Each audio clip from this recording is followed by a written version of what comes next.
I still remember you giving a 10 to our very own Gazini. I know. She was one of my favorites. Really? She really was. What made her become a favorite for you in your eyes? Well, you know, when I gave the interview before the top 5 with the hosts, Yeah. I said the two things that I'm looking for is presence and authenticity. Mhm. And I'm also looking for someone who is naturally beautiful. So for me, when I see that I don't want to say who has plastic surgery because I don't know, but for me, it's important to see somebody who's very natural. Mhm. And if I see somebody who is just trying so hard and they look very processed and produced, it doesn't make me go like, wow, you know. And with Gazini, I was looking at her and I was just smiling. Mhm. It was the same with Ghana, it was the same with Armenia, who didn't even make it to top 18, but I would just have this big smile on my face and I can't look away. And Gazini, the way that she plays with the camera, her movements, the hair flips, and her natural beauty, it just got me. I get her beauty. So because of that, you weren't able to notice that she kind of stumbled with her shoes. I Just look- don't take points off for stumbling. Because some of your fellow judges gave her an 8. Like, oh. Well, and that's the thing. Somebody may not find her physically as beautiful as somebody else, but for me, her type of beauty is very beautiful. Yeah. But we all have a different idea of what is beautiful. So I don't think it was anything about stumbling. I just think it has to do with preferences.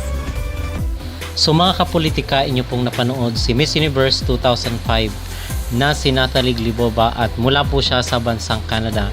Dahil ngayon ay nagpaliwanag siya dito kung bakit mataas yung kanyang naging score dito kay Gazini Granados at binigyan niya ng perfect 10 itong ating candidate.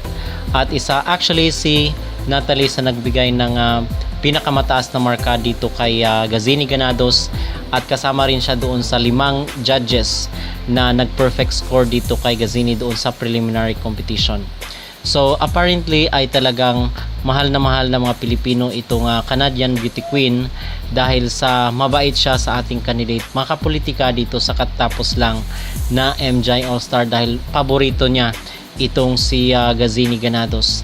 So na-explain naman at nag-post nga itong si Natalie doon sa kanyang Instagram account ng isang cryptic na post mga kapolitikan na kung saan ay di umano ang sabi ng mga netizen ay patama di umano yun kay Thailand kung bakit niya yun binigyan ng mababang score ay dahil kitang kita yung plastic surgery sa kanyang mukha kasi alam naman natin pag Thailand ay talagang kargado sila mga kapolitika sa pagpapayos sa kailang mga mukha dahil alam naman po natin na kilala ang bansang Thailand at marami ang mga Pilipino na dumadayo dito sa bansang ito para kung gusto nilang merong ayusin sa kailang katawan, sa kailang mukha ay pumupunta sila dito sa Thailand. So sikat po ang bansang ito at ito yung hindi di umano nagustuhan ni Natalie Glibova kung bakit niya binigyan ng mababang score yung si Thailand. At sa kabila yan mga kapolitika ng venue na dito sa bansang ito hineld ang MJ All-Star. So hindi siya natakot sa backlash ng mga Thai dahil sa kanyang mababang score na ibinigay dito sa pambato ng Thailand na si Tharina.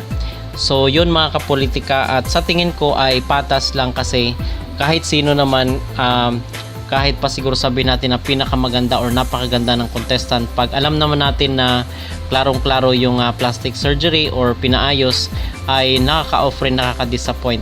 Kaya nga yung kay Colombia, di ba kitang-kita naman medyo matured na yung kanyang mukha. At very visible rin po yung kanyang pagpapaayos ng mukha nitong si Miss Colombia or si Vanessa Pulgarin. It's just that malaki lang talaga ang boto na binagsak sa kanya kung kaya siya yung winner. And we hope mga kapolitika na hindi po ganito yung mangyayari doon sa Miss Grand International 2026 na hindi siya vote-centered yung kanilang maging kompetisyon kasi ibahin naman kasi baka magsasawa rin yung tao at baka ma-off at hindi na susuporta dito sa mga papageant ni Nawat kahit pa maganda yung production at baka manood na lang yung tao ng production at hindi na talaga sila boboto dahil money-centered at vote-centered na yung competition. Sana is hindi naman mangyari yun mga kapolitika. So yun po ang ating latest na update dito sa sinabi ni Natalie Glibova kay Gazini Granados kung kaya 10 yung score sa kanya. So ano po ang inyong mag-reaction dito sa naging pag-recognize ni Natalie Glebova kay Gazini Ganados kung bakit niya binigyan ng 10 na score itong ating kandidata sa katatapos lang na MGI All-Stars. Mag-comment down below at huwag kalimutang mag-like at mag-subscribe na rin kayo para updated kayo sa ating mga latest issue. Amazing! I feel amazing. Oh, this is what? Oh, Pageant Empire! Hi! I know, since 2021, yes. Yes, I remember. Let's ask the question. How do you find this first ever NGI All-Star? Spectacular. I this is just the first edition, and look at the show. It was all the girls were top notch. All of them were super high. You know, it was even difficult for us to decide. They were all amazing, and I can't believe what's gonna come in the next few years. It's gonna be out of this world. Yes. About what? The top 5? Amazing. The top 5. When it got to top 10, at this point we were just, because every girl was powerful, every girl is amazing, every girl is intelligent. So it was like right now it's just coming to what we're looking at, the confidence, if how they believed in themselves, how they exude themselves on the runway. That's what we're looking for. When it got to the 5, now we're looking for the person that answered the question the most, the person that understood the question, the person that delivered. So the thing is, you do know that judges have 70% and then the audience has 30. So now we judges did our part. Now it's up to the public to vote as well. And I can say they got a good winner. Yes. First runner-up, yes. I think that she's amazing. She has so much potential. And I'm telling you, this is not the end of Ghana. We're coming back next year and we're coming for that crown. Thank you.